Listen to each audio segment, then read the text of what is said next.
Welcome back to our Ultimate Fast API series, and today the topic is really important and it's a project in itself. Today we're gonna see how to manage our users or how to handle authentication, security, how to sign up users, authenticate them, create tokens, validation and authorization and a lot of stuff. So please do watch this video till the end and we'll just start this off. So I've created this app.py file, schemas, database, models. We will define our database model service where we'll define our business logic. So first of all, when starting, we'll start with our database setup. I'll start this as a fresh project without wasting any time. So what we'll do from SQL Alchemy, we'll import create engine. After that, from SQL Alchemy.orm, we'll import session maker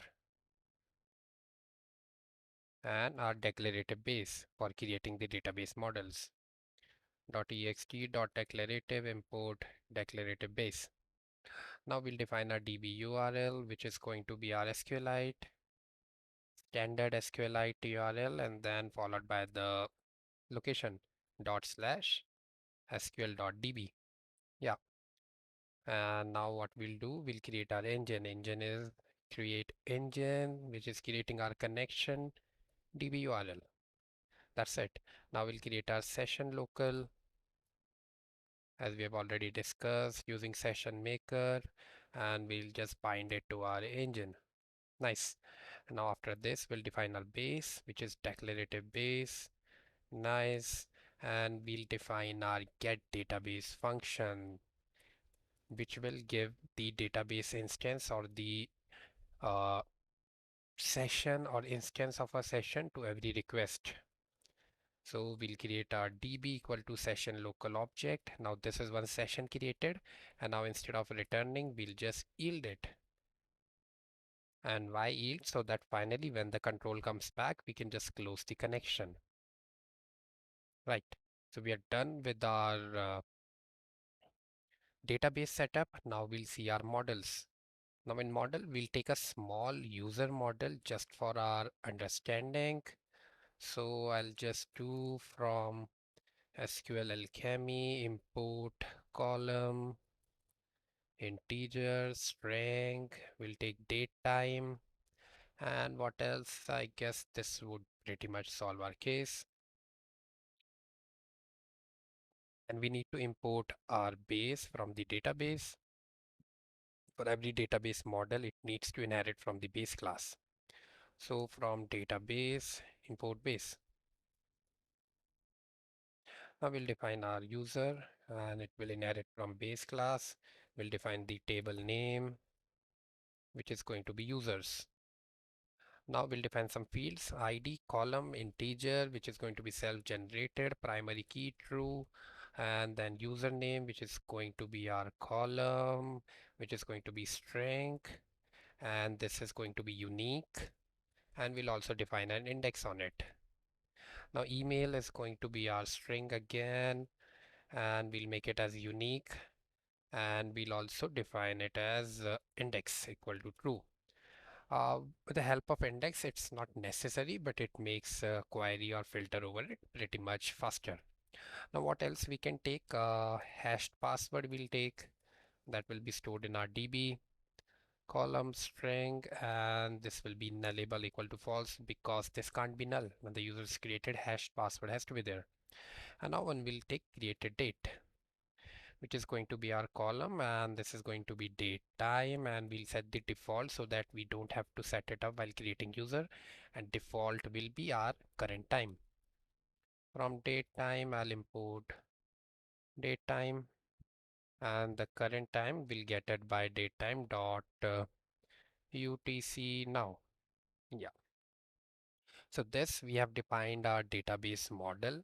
Now I've already told you, once we are done with our database models, we need to first go and create the schemas for it. So we'll go and hit the schemas, and what I'll do from pydantic import base model. Now first we need to create the user base, which is going to be base model. Now we can see that ID will be auto-generated, username will be given by user, email will be given by user. This is a default field. And what else? Hashed password is something we'll create. We'll get the password from user, then we'll create hashed password. So what we'll do is schema, we'll just put username, email, and now um, class user create, and this will inherit from our user base. Now for creating user, we need username, email, and password. That's it. Now for our response model, we need user, which is our user base. And this will have username, email, and what else? Username, email, not password, created date. Created dt, which is going to be our datetime format. From datetime, import datetime. And I'll just do datetime. And as I've already told you in my previous videos, this is our response model. So if we want that our response model should be created not from a dictionary but from a database model object like this user, we need to set our ORM mod equal to true, like that. So this way we have defined our schemas. I hope these schemas will pretty much solve our case. Now before defining the or routes or the paths, what we'll do is we'll go to the service layer, we'll create the business logic. But let's just see what routes we'll be having. We'll have one sign up route, we'll have one login route, and which will also generate our token, right? And that token will be used for authentication every next time. So what we'll do is I'll just go to our service layer and let's just try something out. From SQL alchemy.orm import session, because DB is a session. So let's just create few of our service functions. Like first one will be check existing user, right? With same username or email. So we'll create this function async existing user, and we'll take DB, which is going to be our session, and we'll take some username string, email string. Now what we'll check is we'll import our model from, let me check, yeah. So from models, import user as user model, and from schemas, import user as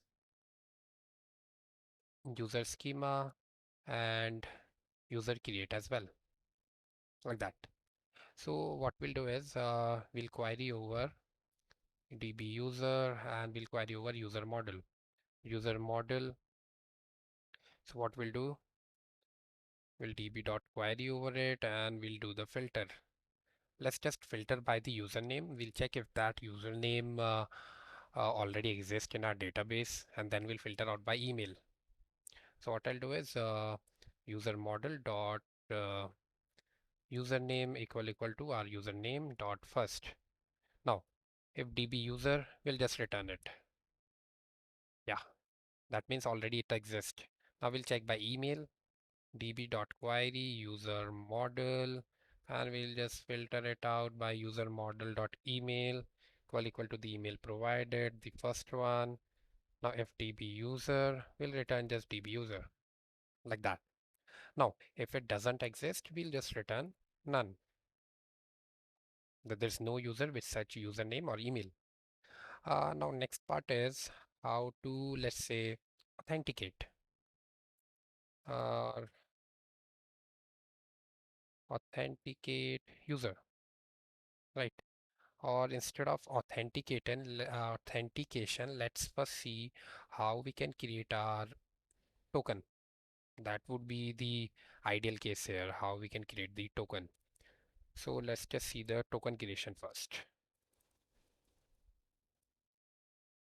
Now what I'll do is async def and I'll just create access token, and this will take my, suppose, ID, user ID, and which is going to be our integer, and it will take some username string. Now what we'll do is for creating our access token, we'll need some libraries. I'll just show you. We'll need Python JAWS library with cryptography and passlib and bcrypt. I've already installed it. I'll just show pip list. Yeah, Python JAWS is there, passlib is there, and bcrypt is there. So you can just install these three libraries, right? And for Python JAWS, you can just do like pnv install Python JAWS in double inverted and cryptography. Sorry. Yeah, so I've already got it installed. So these libraries you can install first. Now what we'll do is our JWT, how JWT is made. JWT has one part is our encoded data.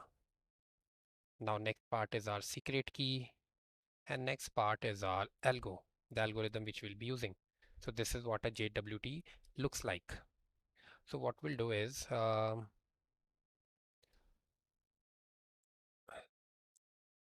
let's just create our secret key first.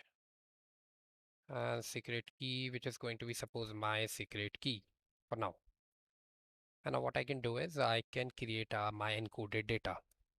Suppose I'll name it as encode, and this can be any key value pair. I'll just give it sub, username, ID, like that, right? And I'll also define some expire time. Now expire time, I'll import from date time, import time delta, right? And I'll set my expire minutes to maybe suppose 60 minutes, or you can set it like 60 into 24 one day into 90. Suppose 90 days you want to set. Like that you can set it to any. Suppose I'll set it to one day for now, right? And so what we'll do is we'll create one expires time, date time. Okay, we'll also import date time. Now this will expire after datetime.utc now. This is the current time.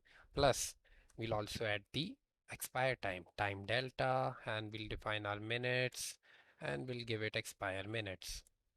So this is the time when it will expire. This is very much required so that we can authenticate JWT next time it comes back to us, whether it has already expired or not.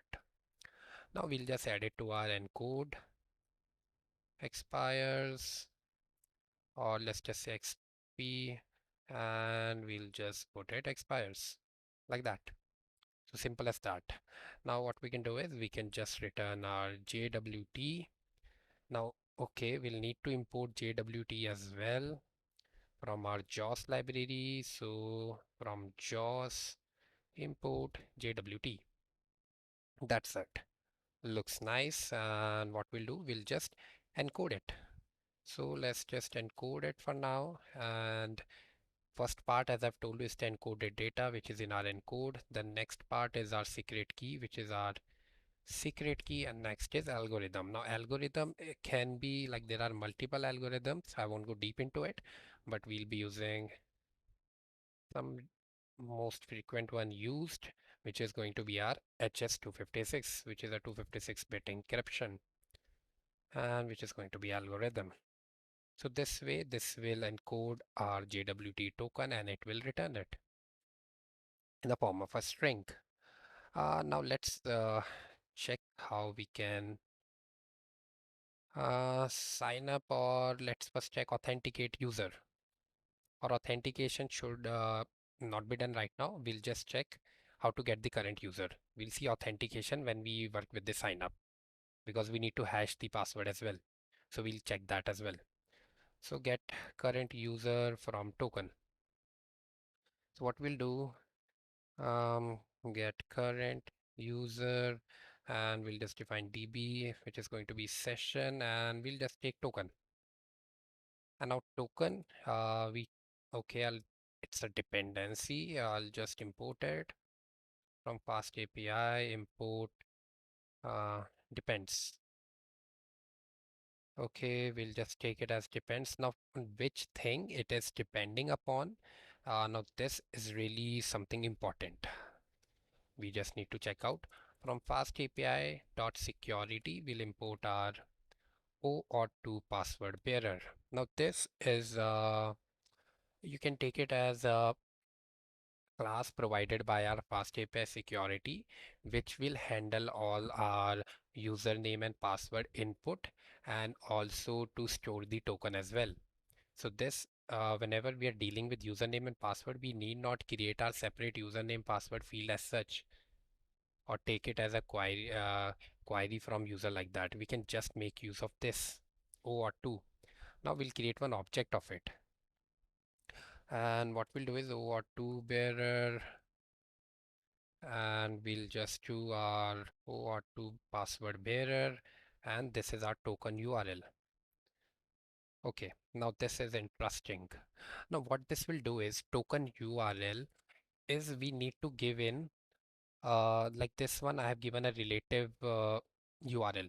This will be running on localhost slash AR8000 and token, right?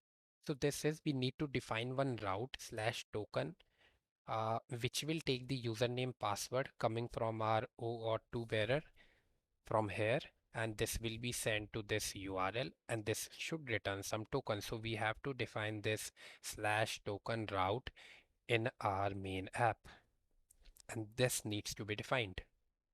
So now token, as I've told you, token and all will be taken bare by our OAuth2 bearer.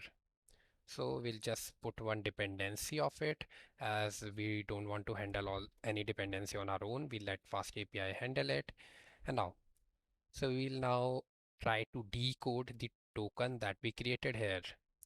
So what we'll do is first we'll get the payload. This our encoded data is the payload. So how we'll get it? We'll just JWT dot decode. Like here we did encoding. Now we'll do the decoding of the token and we'll also pass in the secret key and also pass in the algorithms. Algorithm will be our algorithm, right?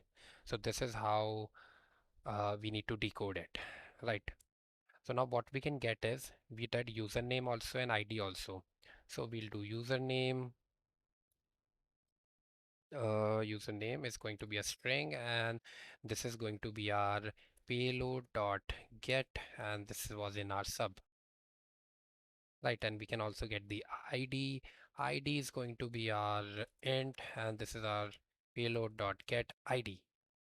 So this way now we've got the username and ID. Now we'll check if these username and IDs are real, they exist in our database or not, right?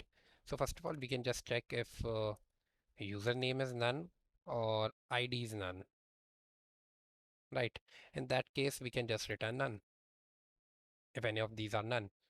Or the other case, what we'll do is we'll just get the DB user and DB user is going to be db.query user and or the user model and we'll just do the filter part and in the filter we'll just do user model dot id is equal to id dot first, right? And this can be none as well, so we'll just directly return it, return db user like that, and we'll accept any JWT error and JWT error which means if it was not able to decode it for some reason. So we'll take JWT error in that and we'll just do it JWT error and we'll just return none. I don't want to raise any error from my business logic. From my routes, I'll just catch the none if I'm getting any none. So what I'll do, I'll just raise the exception that you are unauthorized or we could not validate the user like that. So this looks pretty much nice. And there's one more thing. Yeah, like we also need to get the expire time. So expires is going to be our date time is going to be payload dot get, which is going to be exp. Now we can check if expires is greater than our current time date time dot if it has already expired. Datetime dot UTC now, we'll just return none, like that. This also should work fine. Now what we can do is, let's just move to our routes, then we'll see whatever some other service functions, if they are remaining, will come back here. So we'll just go to our routes and we'll start defining. And I'll just do from FastAPI import FastAPI depends, and we'll also take status. We'll also take HTTP exception. From models, I'll import user as user model. From schemas, import user as user schema, and we'll also import user create. And what else do we need? From database, I need import getDB. Okay, now let's just first create our user or the sign up at app.post, as it is going to take some data from user request body.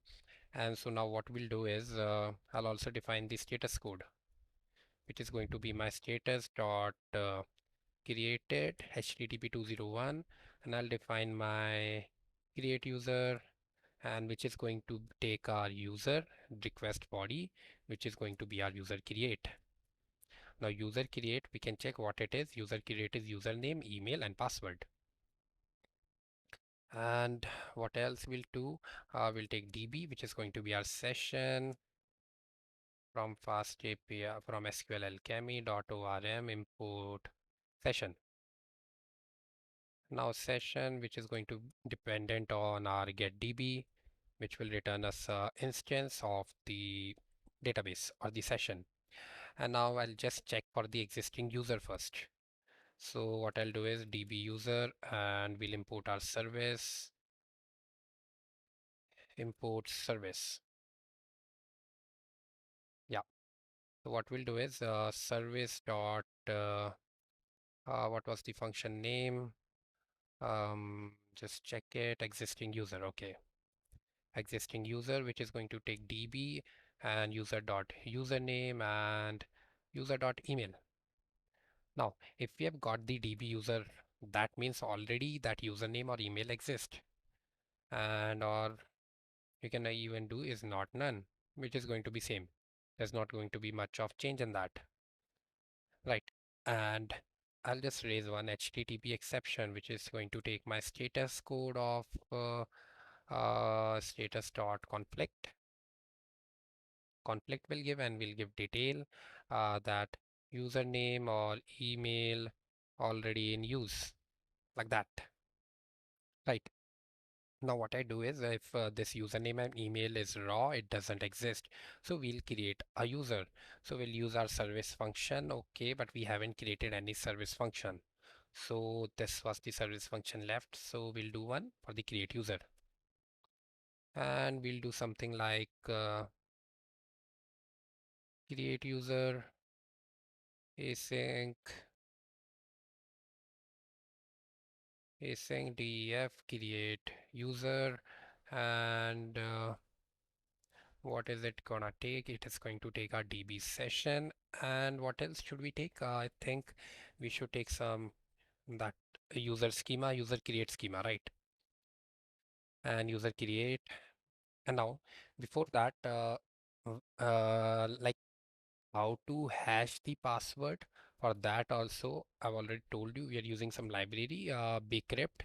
So I'll just create a object of it, of the bcrypt.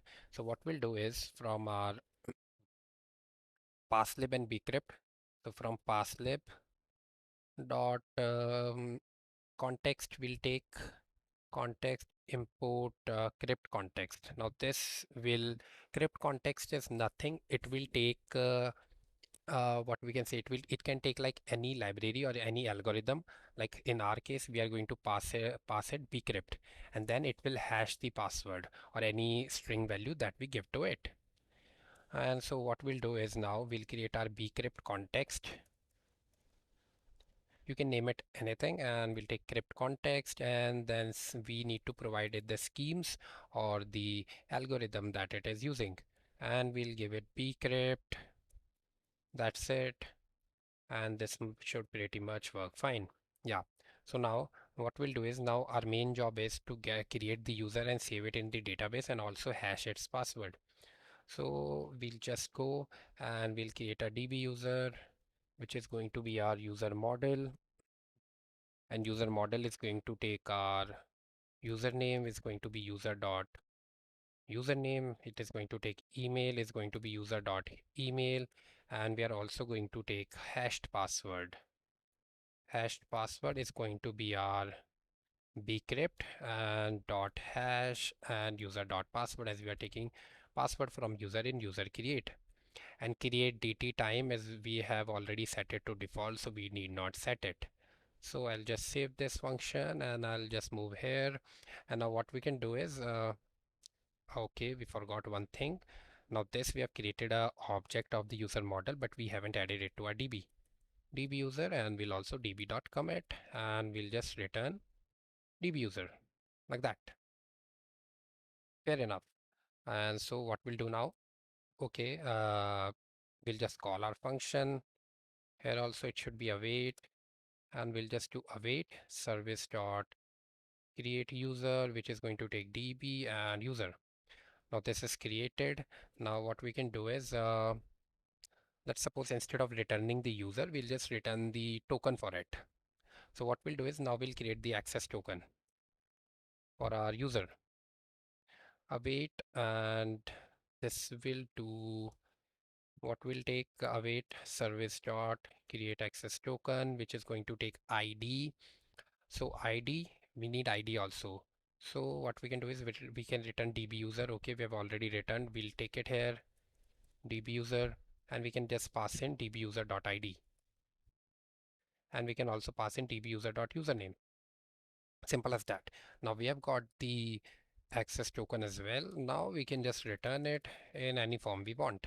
I'll just return access token, and which is going to be my access token, and I can return token type, which is going to be bearer. There are many token types, but bearer is the most common one we use for OAuth to authentication.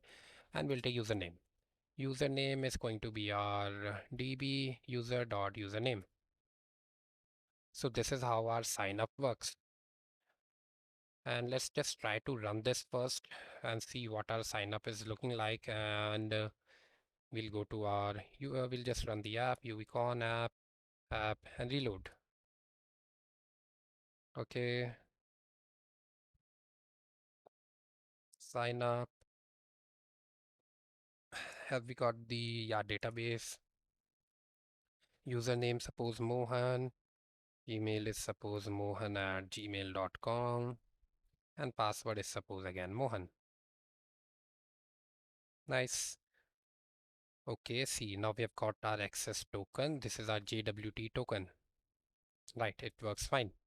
So what else we can do is, now we'll, as I've already told you, for the login, and we need to create this token route, which will generate our token and return it. So let's just create that at app.post slash token, yeah, slash token, and status code, let it be just 200 for now, and we'll just do async def login. And now this is also a good thing, how we are going to take username and password here from the user. So for that, FastAPI gives us a form itself, OAuth2 request form, which will take the username and password itself, and it will take it as a dependency. It will take care to handle that. So we can just take one form data, and which is going to be our OAuth2, and we can just put in depends. Now see, this is interesting. Now I've already said that this type is OAuth2 password request form, so I can just leave depends as it is. So fast API itself take care to make it as a dependency and give us this form, right? And we are going to take DB session, and it is going to depends upon our get DB. Now what we can do is, from the form data, we'll get username, and password, so we'll first try to authenticate it. I think we have already created our authenticate service. Where is it? Okay, I think we haven't created our authenticate service. So first we'll create our authenticate service that will take our username and password. Fine. Authenticate. So what we'll do is async def authenticate, and db is going to take session, and it is going to take username, and it is going to take password. Right. So what we'll do is we'll just query over with that username, and we'll just do db dot query user model dot filter by the username, user model dot username and dot first. Right. So we've got the user, and we'll check if that user doesn't exist. So we'll return false. Right. And one more thing, we need to check if this password is correct. But in our database, we have got the hashed password. So with the bcrypt context that we created, bcrypt context, we can just verify whether our this password that we have got matches with our hashed password of this user. Right. If it doesn't, we have put not, we'll return false. Otherwise, we'll return our user. Simple. Or DB user. Or we can also return none from here. That won't cause any issue. Right. So we'll just move to our view again. Now we have got our authentication service function also created. So first we'll do is DB user, and we'll just await for it, service dot authenticate, and we'll just pass in DB form data dot username form data dot password. Now if not DB user, we have not got the DB user, so we'll just raise our exception.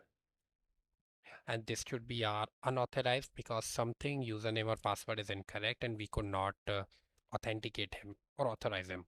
So I'll just take status code, which is going to be unauthorized, and let's just take unauthorized, and detail we'll put in as suppose incorrect username or password. Simple.